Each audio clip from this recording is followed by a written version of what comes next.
오늘 예수님은 비판하지 말라 그러죠. 뭐 하지 말라고요? 비판하지 말라. 이 말은 분별하지 말라 이런 게 아니에요. 사람은 분별해야죠. 참인지 거짓인지. 예수님도 마태복음 7장에서 거짓 선지자 분별하라고 했습니다. 양의 탈을 쓰고 오잖아요. 주여 주여 하고 주의 이름으로 선지자 노릇하고. 그런데 분별 못해서 따라가면 그 영혼이 노략당하고 그 인생은 영원토록 지옥에서 끝나는 거예요. 잘 분별해야 돼요. 그리고 분별하는 게 지혜입니다. 비판하지 말라는 것은 잘못된 것을 무조건 덮어라 이런 것도 아니에요. 무조건 용서하라 이것도 아니고, 인간은 덮어야 될 때도 있고 덮어서는 안 될 때도 있습니다. 덮으면 썩어요. 덮어야 돼요? 드러내야 돼요? 덮으면 썩는다니까요. 그러면 덮으면 안 되죠. 덮어서는 안 될 것들 잘 분별해서 따끔하게 지적하고, 지적하면 아프겠지만 지적하고 혼을 내야 됩니다. 혼을 내야 돼. 엘리의 자식들 보세요. 백성들이 하나님께 재물을 가지고 오면 지들이 먼저 갈고리로 채가잖아요. 백성들이 그러지 말라고 해서 우리가 하나님께 먼저 드린 후에 하시라고. 아니다, 우리가 먼저 먹겠다. 이런 인간들 제사장이잖아요. 자, 그러면 엘리가 그걸 알 아버지 엘리는 어떻게 해야 돼요? 자식들 불러다가 뭘 내야 돼요? 뭘 내야 될까요? 홍꼬막을 내야죠. 아무리 예쁘고 아까워도 호통을 치고 안 되면 해초리를 그냥 쳐서라도. 그런데 적당히 넘어가니까 봐보세요. 엘리 자식들 제가 점점 옆으로 퍼지고 커지잖아요. 그래서 나중에는 해막에서 수정두는 여인까지 범하고 말죠. 그 결과 아시죠? 엘리 집안 어떻게 되는지. 특별히 하나님이 구별해서 제사장 가문으로 삼았는데 하나님이 그 복을 거두어 드립니다. 그리고 엘리, 그렇게 방종했던 엘리 나중에 목이 부러져서 비참하게 죽고, 그 아들들 하나님이 죽이시잖아요. 그리고 제사장직은 사무엘에게 주시고 말잖아요. 그러니까 비판하지 말라는 무조건 덮고 용서하라 그게 아니에요. 그러면 예수님께서 비판하지 말라는 건 어떤 의미가 있는가? 오늘 비판이라는 헬라어는 크리로나는 단어인데 사실 법적인 용어예요. 판사가 어떤 사람 이렇게 들어오면 재판하잖아요. 재판에서. 그래서 이제 문제가 있다 싶으면 판결을 내리죠. 죄를 정하고, 죄를 정하면 따라오는 게 형벌까지 따라오잖아요. 형벌까지 이제 매겨져서 완전히 죄를 정하면 아, 이건 나쁜 짓이 확실한 거예요. 그럼 사람들이 비난을 하죠. 비판. 이게 바로 그건 거예요. 그리노라는 말이에요. 어떤 사람이 확실해져서 탁 비판하는 거예요. 근데 봐보세요. 판사는 누가 다 하는 게 아니에요.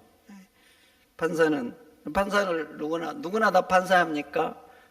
대학 졸업하고 어디 들어가야 돼요? 요즘은 로스쿨 3년 가서 법학 석사 받아야 됩니다. 그리고 변호사 시험에 합격을 해야 돼. 그리고 끝난 게 아니야지. 변호사나 검사로 7년 경력을 쌓아야 돼요. 경력이 되면은 최소 7년이에요. 그리고 법무부에서 중요한 판사 시험에 시험 볼 자격이 주어져요. 쉬운 게 아니에요. 쉬운 게. 그래가지고 합격을 하면 다른 선배 판사 밑에서 15 생활을 해야 돼요. 선배들이 어떻게 하는지 배워야죠. 또. 그리고 경력이 이렇게 쌓이면 나도 재판 자리에 설 수 있는 거예요. 누구나 판사가 되는 게 아니에요. 누구나. 그렇게 판사가 됐어요. 그렇게 판사가 됐지만 재판할 때 봐보세요. 심사숙고합니다. 어떤 사람이 나쁜 짓을 했다 이런 말을 듣고 그 사람 정죄하는 게 아니에요. 정죄하는 게 아니에요. 정황만 보고 그렇게 하는 것도 아니에요. 확실한 증거가 필요합니다. 필요해요. 그렇게 공부해서 그렇게 해도 그렇게 어떤 사람의 죄를 정할 때는 정하는 것. 근데 사람들은 너무나 쉽게 정죄를 하잖아요. 나는 재판관도 아니에요. 그럴 자격도 없습니다. 누가 여러분들한테 재판할 수 있는 자격을 줬어요? 근데 주변에 몇 마디 말을 듣고 내가 아는 단편적인 사실을 보고 그냥 판단하죠. 판단. 그리고 때로는 말이죠, 내 기준이 안 맞아서, 때로는 내 생각대로 안 해서 뭐 이렇쿵 저렇쿵 그냥 비판을 가하잖아요. 비판. 그럼 왜 여러분 예수님이 함부로 비판하면 안 된다고 했는가? 몇 가지 이유가 있죠. 첫째, 우리는 다 알지 못해요. 다 알지 못해요. 그 형편 다 알지 못합니다. 말 못한 사정이 있을 수 있어요. 그리고 그 일이 있게 된 인생 스토리도 있을 수 있어요. 우리가 그 스토리들을 다 합니까? 물론 내가 그 사람을 잠시 경험할 수 있어요. 근데 그 잠시 가지고 아냐고요. 내가 보기에 그 잠시는 나빴어요. 그러나 그 잠시, 그 일이 있기 전에, 그 전에 얼마나 이 사람이 상처를 받고 얼마나 투쟁을 했는지 아시냐고? 모르시잖아요. 그러니까 내가 봤다고 해서 함부로 말하면 안 돼요. 함부로. 내가 본 게 다가 아니라는 거죠. 근데 다 알지도 못한데 작은 것 보고, 작은 것 단편적인 거 보고 함부로 저 인간은 죽을 인간이라고 하면 되겠습니까? 스페인의 한 대학의 교수가 처음 수업을 하는데 학생들의 손을 들게 됐는데 거기에는 오른손을 드는 게 A인가 봐요. 오른손. 문화적으로 뭐 왼손, 오른손 좀 이렇게 그런 게 있잖아요. 왼손 사용하면 안 되고. 한 학생이 딱 왼손을 든 거예요. 그러니까 그걸 보고 이제 교수가 저 학생은 왜 그러나? 그래서 자네는 왜 왼손을 드는가 한 거예요. 그래서 이 학생이 뭐라고 하려다가 뭐뭐뭐를 하는데 교수는 그 사이에 이제 좀 올라온 거예요. 그래가지고 왼손을 계속 들고 있으니까 그런 태도로 내 수업을 들으려면 당장 나가라 그런 거예요. 그 말을 듣고 그 학생이 아주 서글픈 목소리로 말을 했습니다. 교수님, 제가 교수님을 무시해서가 아니라 제가 사고로 오른팔을 잃어서 우수를 하고 있어서 들 수가 없어서 그런 것뿐이라고. 교수가 그 말을 듣고 얼마나 부끄럽겠어요. 얼마나. 다 모르잖아요. 근데 자기는 자기를 무시한다고 생각한 거예요. 이 학생 무시한 게 아닌데. 우리는 다 알 수 없습니다. 나는 그 사람이 나를 무시했다고 생각할 수 있지만 아닐 수 있어요. 내가 보기에는 왜 저렇게 할까? 이렇게 생각할 수도 있지만 사실 그 사람이 그게 최선일 수도 있어요. 나는 저 사람이 나를 나쁘게 생각하고 그런다고 할 수 있지만 실상은 나를 위해서 그렇게 할 수도 있는 것입니다. 그래서 힐렐이 이렇게 말했습니다. 내가 그 사람 입장에 처하기 전까지 그를 비판하지 말라. 여러분들이 그 사람 입장에 처해 보세요. 그런 상황에 놓여 보면 어쩌면 더 할 수도 있어. 더 욕하고 더 거칠게 반응하고 그럴 수도 있는 거예요. 나는 근데 그렇지 않잖아. 그러니까 함부로 말하는 거예요. 저 인간이 왜 그럴까? 인도 속담에도 이런 말이 있죠. 그의 신을 신고 걷기 전에는 그에 대해서 말하지 말라. 지금이야 신발들이 좋아가지고 아무 때나 새 신발 신어도 괜찮죠. 네, 몇 년 전에 옛날 구두들 신으면요, 저도 뒤통수 막 까지고 그랬어. 막 딱딱해가지고. 그래서 있자 바르고 반창고 있잖아. 데일밴드 바르고 며칠 신고 그러면 질라서 이제 괜찮고. 그렇게 이제 막 발이 까지고 그러면 걸으면 걸음걸이가 좀 안 좋으면 저 인간 왜 저렇게 걷지? 이걸 보면서 그렇게 말을 한 거예요. 이 말은 그래서 무슨 말입니까? 무슨 말이야? 내가 그 사람의 입장, 그 사람의 형편, 그 사람의 삶을 살아보기 전에는 그 사람에 대해서 그렇게 하는 것 함부로 평가하면 안 된다는 겁니다. 그런데 인간들은 너무나 쉽게 비판가합니다. 내가 아는 것은 티끌만큼이고 내가 아는 것은 작고 내가 경험하고 본 것은 정말 일부인데 다 아는 것처럼, 그리고 마치 나는 그 자리에 있으면 나는 의롭고 정의롭고 그런 상황에서 어떤 상황에서도 꿋꿋하게 갈 수 있는 사람인 것처럼.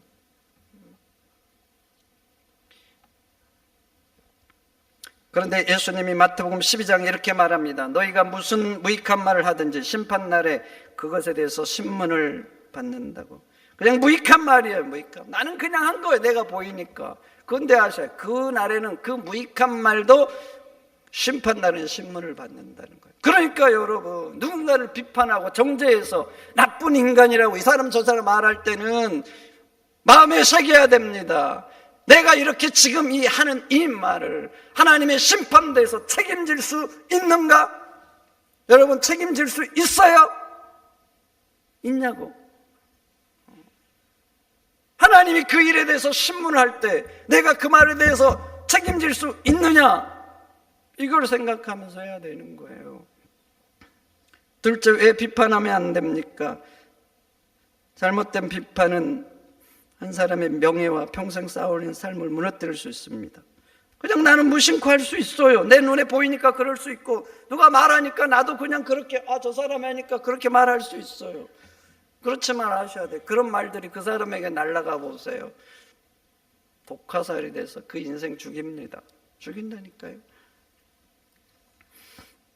모간 블레이즈가 그의 책에서 이렇게 적었습니다. 나는 치명적인 타격을 가할 수 있는 힘과 기술이 있다. 나는 상대방을 죽이지 않고도 승리할 수 있다. 나는 가정과 국가 그리고 많은 사람을 파멸시킬 수 있다. 나는 바람 날개를 타고 여행을 하지만 아무리 고귀한 사람도 내 앞에서는 무력하게 할 수 있고 아무리 순결한 사람도 부도덕하게 만들 수 있다. 나에게는 모래만큼 많은 노예들이 있다. 내 이름은 바로 비난이다. 이렇게 적었어요. 이렇게. 여러분, 기억해야 됩니다. 나는 그냥 하는 말이고 내 입 때문에 조금 보태서 다른 말을 했을 뿐이지만 때로는 그 말이 한 사람의 명예를 뺏고 인생을 통째로 배장시키고 공동체에서 죽은 사람보다 못한 사람 만들 수 있다는 사실을, 그렇게 그 인생을 고통으로 몰아넣는데 하나님의 심판대에서 뭐라고 할 수 있겠습니까? 하나님, 저는 그냥 했습니다. 그냥 그걸로 여러분 넘어갈 수 있겠어요? 하나님, 저는 소문 듣고 한 말일 뿐인걸요.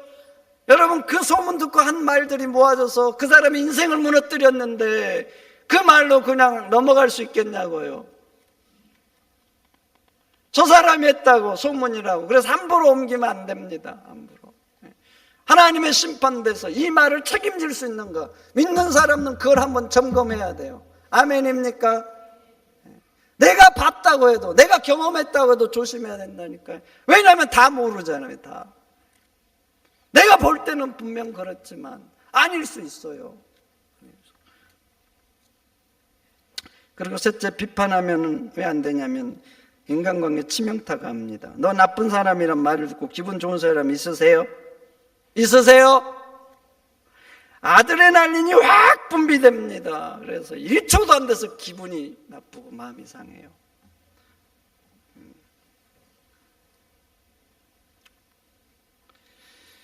그래서 제퍼슨이 그의 글에 이렇게 적었습니다. 조그만 비난, 그것이 설령 근거 없는 것일지라도 그 아픔은 가슴에 사무친다. 그러니 나를 비난하는 사람 어떻게 좋아하겠습니까? 좋아할 수 있겠어요? 마음으로부터 멀리하고 그걸로 안 끝나요. 나도 그 사람 미워합니다.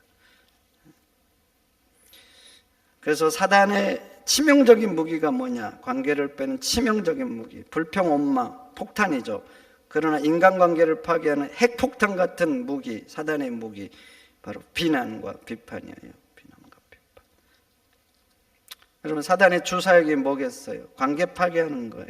여러분, 부자로 못 살게 하는 거 아니에요. 사단은 아셔야 됩니다. 여러분들한테 돈은 주고 형제자매 관계를 끝내는 거, 이게 주 목적이에요. 목적. 그래서 뭐 형제사이에 막 더 차지하려고 하잖아요. 믿는 사람은 양보해도 됩니다. 그래서 그 사람의 마음을 얻을 수 있다. 그럼 더 큰 걸 얻은 거예요. 신앙적인 가치는 그래요. 근데 사람들은 안 그러죠. 돈이 중요해. 그래서 돈 차지하려다가 형제들 간에 끝장나. 사단이 원하는 게 딱 그거예요. 높은 자리에 올라가다가 서로 경쟁하고 짓밟고 막 서로 비방하다가 등지는 거. 사단이 진짜 원하는 건 바로 그거예요. 높은 자리, 이게 아니에요. 못 가게, 이게 아니야. 관계 끝장내는 거. 높은 자리 가는데 관계가 끝장났어. 사단이 원하는 거, 하나님이 원하지 않는 거. 차라리 하나님은 그 자리 포기하고도 서로 사랑하는 거. 이게 하나님의 가치예요. 그래서 인간 세상에 죄라고 말하는 것들 봐보세요. 살인, 도적질, 거짓말 이런 것들 다 하나같이 관계를 파괴하죠. 그런데 말이죠, 살인하지 않아도 도적질하지 않아도 가볍게 인간관계를 단절되는 게 바로 그것이 비판이죠. 비판. 내가 이 사람 폭행을 안 했어, 그래도 비난하면 봐보세요. 그렇게 물리적 힘 안 가해도 안 해도 내가 3초면 관계 끝장낼 수 있어요. 무서운 거예요. 그리고 멀어지는 거죠. 그러니까 여러분, 누군가를 악평하고 싶다 그러면 여러분 기억해야 돼요. 여러분들은 그냥 한다고 생각하면 안 돼요. 그냥 마음에 한 가지 새겨야 돼요. 믿는 사람으로서 기준을 두고 내가 사단의 하수인이 되어서 사단의 일을 한다, 이 사실을 인지해야 돼. 그냥 막 해대지 말고. 아무 생각 없는 사람은 이것은 안 믿는 사람 똑같아. 화나니까 하고 마음에 안 드니까 하고 내 눈에 보이니까 하고 그러면 안 돼요. 믿는 사람은 한 가지 그럴 때 마음의 기준을 둬야 돼. 이것은 사단의 하수인이 되고 사단의 일을 하는 거다. 사단이 가장 좋은 것에 내가 지금 일하고 있는 거다. 마음에 딱 새겨야 돼. 넷째, 비판하면 나도 비판받습니다. 오늘 예수님 말하죠. 비판받지 않으려면 뭐 하지 말라고요? 비판하지 말라 그래요. 너희가 헤아리면 너희가 헤아린 그 헤아림으로 너희도 헤아림 받는다. 마태복음 7장에도 나오는데 비판하면 비판을 받고 헤아리면 헤아림 당한다, 이렇게 나와요. 약간 다르죠. 이솝우화에 이런 얘기 있죠. 숲속의 왕인 사자가 병이 들었는데 동물들이 다 문병을 놨는데 여우가 늦게 온 거예요. 늦게. 여우를 싫어하던 늑대가 그것을 보면서 여우를 골탕 먹여야겠다고 생각을 하고 사자에게 그런 거예요. 왕이시여, 여우가 늦게 온 것은 왕을 무시한 거라고. 상황적으로 그렇잖아요. 다 왔는데 안 오니까. 왕이 사자가 듣고 호통을 쳤어요. 여우한테 이놈! 그랬더니 여우가 그 말을 호통을 듣고 왕이시여, 저도 빨리 오고 싶었는데 제가 늦게 온 이유가 있습니다. 왕이 병들었다는 소식을 듣고 왕의 병이 뭐가 좋은지 알아보느라 늦게 왔습니다. 그래요. 사자가 물어 내 병이 좋은 게 뭐냐 그랬더니 왕이시여, 왕의 병에 가장 좋은 것은 늑대의 간이랍니다. 그 말 듣고 사자왕이 소리쳐서 당장 늑대를 잡아서 간을 빼오라. 이게 우화잖아요. 우화는 누구를 교훈하려고 동물을 통해서 이렇게 하는 거예요? 사람을 교훈하려고. 그 교훈의 핵심이 뭐예요? 보복을 하면 나도 보복한다는 거 아닙니까? 인간은 보복의 명수라는 거죠. 여러분, 보복을 안 하려면 뭐가 필요할까요? 신앙이 필요하죠. 신앙. 정말 연단된 신앙. 올라오잖아요. 일단 올라온 것을 내릴 수 있는 영적인 힘, 이게 필요해요.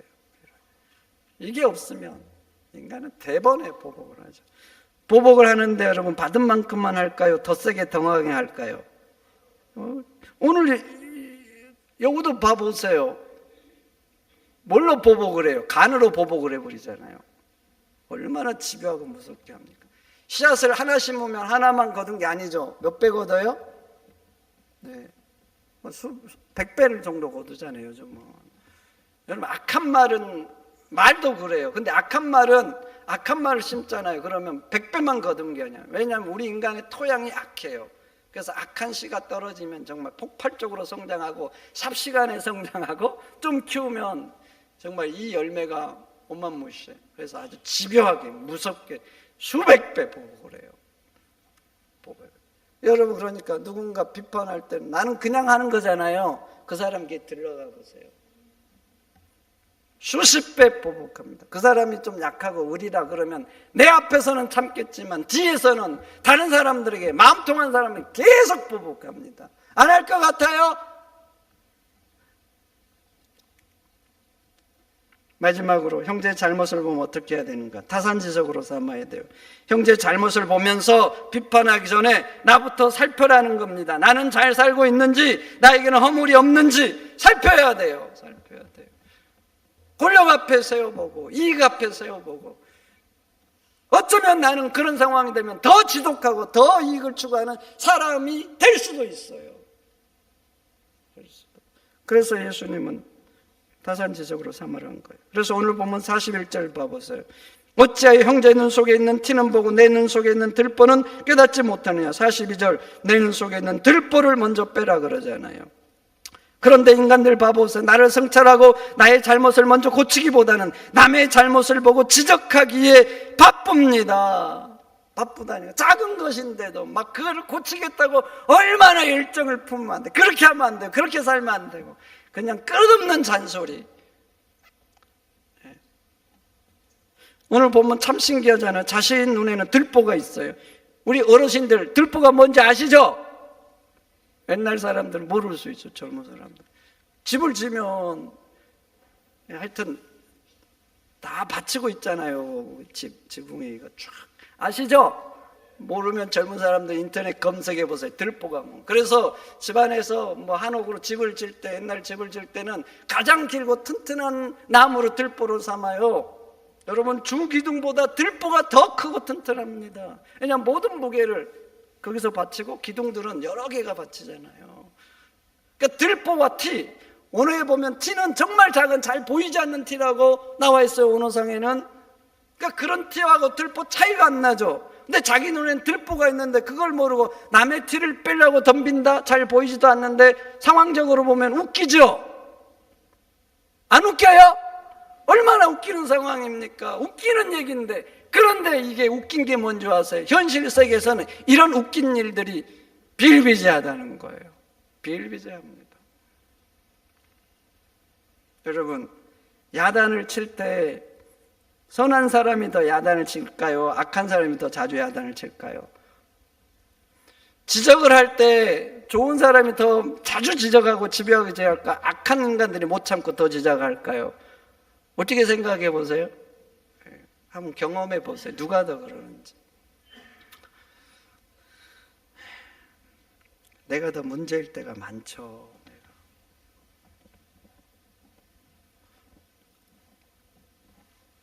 그런데 사람들은 말하죠. 너가 문제라고. 너가 문제라고. 그래서 너가 잘해야 된다고 생각합니다. 이것도 고치고 저것도 고치고 이렇게 하고. 그래야 우리 사이도 좋아지고. 너가 좀 더 열심히 하고 성실하고 사랑의 사람으로 변해야 우리 가정도 좋아지고 교회도 변할 거라 이렇게 말합니다. 사실은 내가 범인인데. 그래서 자꾸만 고치려고 해요. 작은 것도 사소한 것도. 당신 그렇게 하면 안 된다. 근데 예수님은 말씀합니다. 상대를 바꾸려 하기 전에 너부터 변하라고. 너가 성실한 사람으로, 너가 열심을 품는 사람으로, 사랑의 사람으로 나를 먼저. 그럼 여러분은 어떤 사람입니까? 나를 성찰하고 내 들보를 먼저 빼내러 가는 사람입니까? 아니면 여전히 아직도 내 눈 속에 들보는 놔두고 남의 티를 빼겠다고 덤비는 사람입니까? 성도 여러분, 형제의 허물이 보이면 먼저 나를 돌아보시고 나를 성찰하시기를 축원드립니다. 그래서 너를 바꾸기 전에 나를 먼저 바꾸는 하나님의 백성이 되시기를 축원드립니다. 축원드립니다. 하나님 감사합니다. 오늘 주신 말씀 마음에 새겨서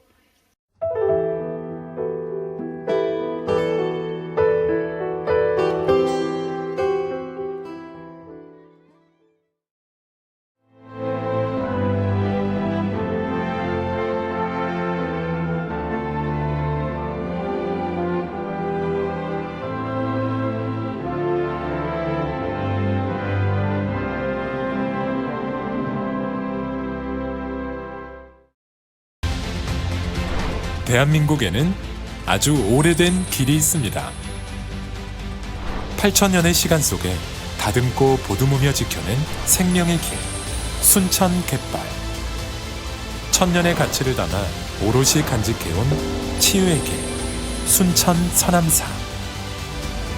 그 길 위에서 펼쳐지는 수많은 삶의 이야기들.